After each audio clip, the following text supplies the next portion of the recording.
It's January 1st, 2022. Rainy day. It's going to rain during the whole duration of this video, folks, so I'm going to narrate it. I didn't get good sound out in the field, so that's not static you're hearing in the background. That's the rain.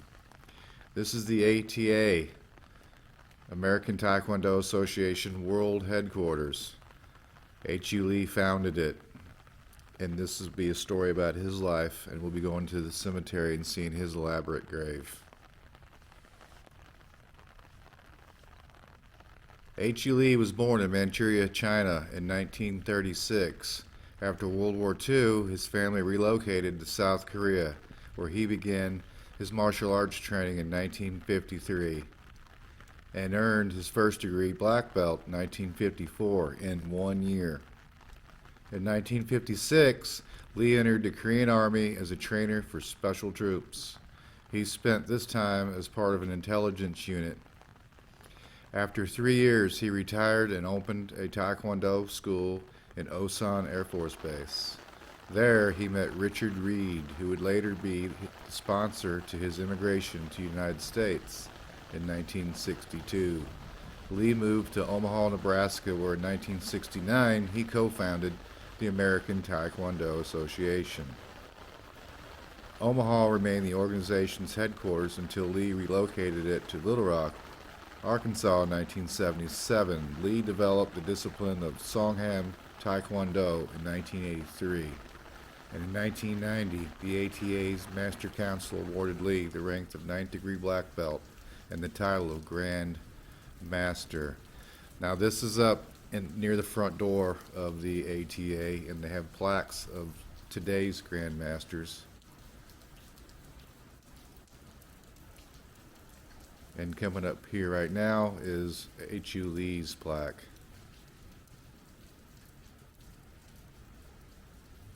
Eternal Grand Master H.U. Lee, 10th degree black belt. There's also a dedication to him from his heirs in downtown Little Rock, and we'll be going there now.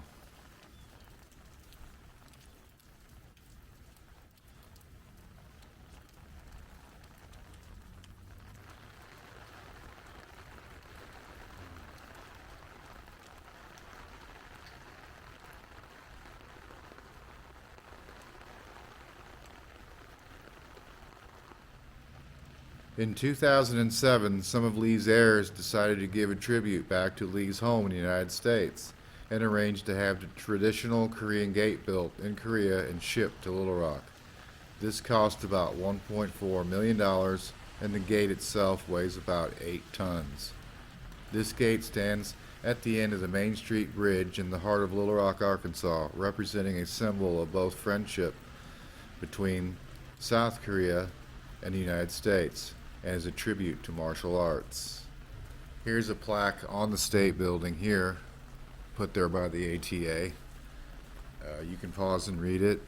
It's about when they started holding their matches here at the state building. Here's the back of the gate. You can see the bird netting up there to keep the birds out, and it's very elaborately painted in bright, brilliant colors. And behind the gate here is a little peaceful yard to kind of hang out in or take a walk through with statues in it. There's the willow tree there. And that is the bronze statue that was in the opening of the video. His outreached hand there is kind of green from wearing the bronze off, or patina from people rubbing the hand for good luck. And behind him is the wall of vision.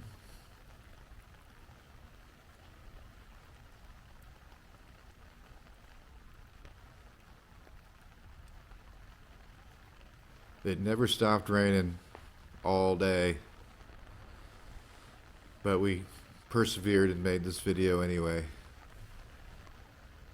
H.U. Lee International Gate and Garden.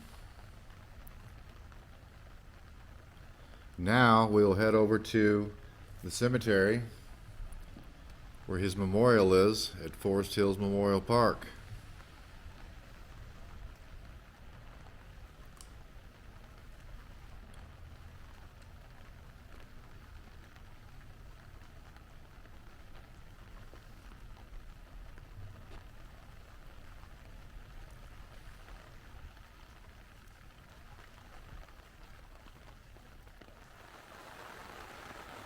Here are some cemetery headstones decorated in Christmas decorations. It's just after Christmas.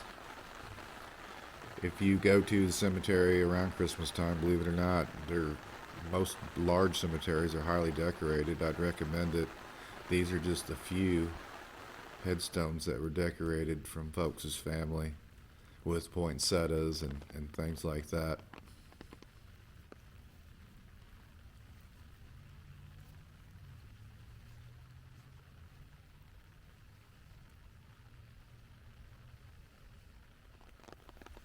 On October 5th, 2000, Lee died of cancer. He was buried in Forest Hills Memorial Park in Alexander, Arkansas. About 3,000 people attended his funeral in Little Rock, Arkansas.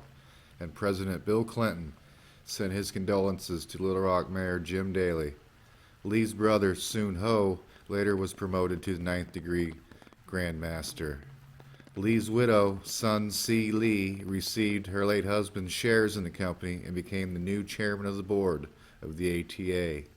Lee was posthumously promoted to 10th degree black belt and awarded the title Eternal Grand Master. He is the first ever to obtain this rank in the ATA.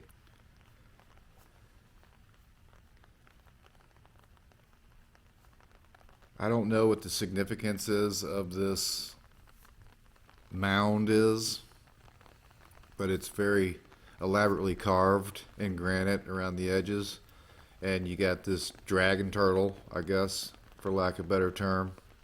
It's very large. You really need to get out here and see it if you can, if you're in the area. That black shiny piece of granite, we can't see it very well because it's raining and there's a mirror image in it, but it starts at the top in 1956, and every year thereafter, and significant achievement, it is listed. And here's the front of that dragon turtle. It's very nicely carved. It has some type of ball in its mouth. I'm not sure what that means either.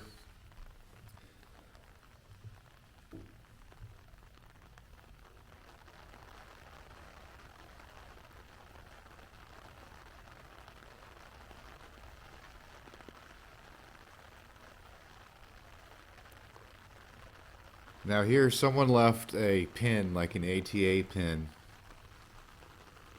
on this little monument. I'll try to show it to you here, but I get a little shaky here.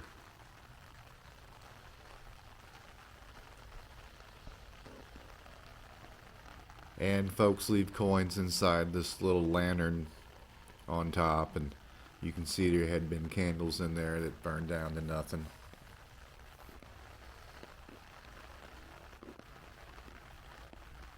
And 1 year later, to the day he was buried,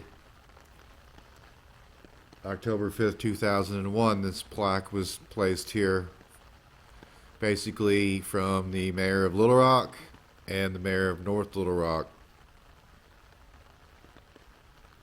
You can pause and read that if you'd like.